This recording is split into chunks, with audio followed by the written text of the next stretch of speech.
اعوذ باللہ من الشیطان الرجیم، بسم اللہ الرحمن الرحیم۔ سورۃ البقرہ دوسرا سپارہ، آیت نمبر 243 سے لے کر 247۔ الم تر الی الذین خرجوا من دیارہم وهم الوف حذر الموت فقال لهم اللہ موتوا ثم احیاهم ان اللہ لذو فضل علی الناس ولکن اکثر الناس لا یشکرون۔ وقاتلوا فی سبیل اللہ واعلموا ان اللہ سمیع علیم۔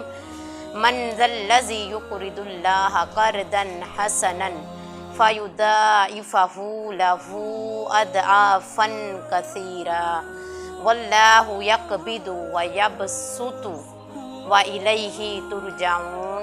صدق اللہ العظیم۔ علم کیا ترا، کیا تم نے نہیں دیکھا، اِلَّا الَّذِينَ ان لوگوں کو، علم ترا کیا نہیں دیکھا، اِلَّا الَّذِينَ ان لوگوں کو، خرجوا جو نکلے، من دیارہم اپنے گھروں سے، وَهُمْ أُلُوفٌ وہ ہزاروں کی تعداد میں تھے، حذر الموت کس ڈر سے نکلے، موت کے ڈر کی وجہ سے۔ فقالا سو اللہ نے کہا، لَهُمُ اللَّهُ مُوتُوا اللہ نے ان سے فرمایا مر جاؤ، ثم پھر احیاہم ان کو زندہ کر دیا، ان اللہ بے شک اللہ لذو فضل فضل کرنے والا ہے، علی الناس لوگوں پر، ولکن اور لیکن اکثر الناس اکثر لوگ لا یشکرون شکر ادا نہیں کرتے۔ وقاتلوا اور تم جہاد کرو، فی سبیل اللہ اللہ کی راہ میں، وعلموا اور یقین رکھو، ان اللہ سمیع علیم اللہ بہت سننے والا اور جاننے والا ہے۔ من ذا الذی کون ہے، یقرض اللہ جو اللہ کو قرض دے، قرضا حسنا قرض حسنا دے، فیضاعفہ پس اس کو دگنا کر دیا جائے گا، لاہو اس بندے کے لیے، اضعافا کثیرا بہت زیادہ دگنا کر دیا جائے گا، واللہ اور اللہ یقبض تنگی دینے والا، ویبسط اور کشادگی فرماتا ہے، وإلیہ ترجعون اور تمام کس کی طرف لوٹائے جائیں گے، اسی کی طرف یعنی اللہ کی طرف۔ اس میں جو پہلی آیت ہے، الم تر الی الذین خرجوا من دیارہم وهم الوف حذر الموت، کہ اس میں ہے کیا آپ نے نہیں دیکھا ان لوگوں کو جو ہزاروں کی تعداد میں موت کے ڈر سے اپنے گھروں سے نکل گئے۔ اب اس میں یہ ہے، پہلے ہم نے طلاق کے بارے میں پڑھا، پھر اس کے بعد ہم نے عدتوں کے بیان پڑھے، پھر بچے کے دودھ کے بارے میں پڑھا، اور لاسٹ ٹائم پھر دوبارہ کچھ عدت کے معاملات آئے ہوئے تھے، جو وصیت آئی ہوئی تھی مرحوم شوہر کی، جب وہ مرے تو 1 سال کے لیے وصیت کر جائے۔ تو اب جو ہے اللہ تعالیٰ ان لوگوں کا ذکر فرما رہا ہے۔ بنی اسرائیل کی قوم میں اللہ نے کچھ لوگوں کو، یعنی وہ مر گئے تھے، پھر اس کے بعد ان کو زندہ کیا گیا تھا اور ان کو دوبارہ زندگی دی گئی تھی، جب تک ان کی طبی حیات موجود تھی تب تک وہ زندہ رہے تھے۔ اب اس میں یہ ہے، حضرت ابن عباس رضی اللہ عنہما سے روایت کیا ہے کہ ان لوگوں کی تعداد 4000 تھی۔ کتنے لوگ تھے وہ؟ 4000۔ اور آیت میں ہے الوفن، الف ہوتا ہے 1000، 1000 اس کی جمع الوف یعنی ہزاروں کی تعداد میں تھے۔ تو یہاں پر بتا رہے ہیں کہ ان کی تعداد تقریباً 4000 تھی، اور یہ داوردان نام کے ایک شہر میں رہنے والے تھے، تو ان کے ڈر سے یہ لوگ گھر سے نکل گئے تھے۔ اور یہ واقعہ تھوڑا تفصیل میں اگر دیکھیں تو ایسے ہے، ابو مالک نے اس کی تفسیر اس طرح کی ہے کہ داوردان نام کی ایک بستی جو اوست کے قریب تھی، اس میں کیا ہوا، طاعون پھیل گیا، ایک جماعت گھروں میں قید ہو کے رہ گئی کہ ہم گھر سے باہر نہیں جائیں گے، دوسری جماعت وہ تھی جو گھروں سے باہر نکل گئی تھی۔ اب جو گھروں میں رہ گئی تھی جماعت، اس میں سے آدھے مر گئے تھے، آدھے بچ گئے تھے، اور جو باہر نکل گئے تھے وہ پورے کے پورے بچ گئے۔ جب وہ واپس آئے، جو باقی آدھے بچے تھے، انہوں نے کہا کہ کاش ہم بھی تمہارے ساتھ سارے نکل جاتے تو شاید ہم بھی بچ جاتے۔ تو اگلی بار جب دوبارہ یہ معاملہ آئے گا، یعنی طاعون آئے گی، اس کی وبا، تو ہم کیا کریں گے، تمہارے ساتھ باہر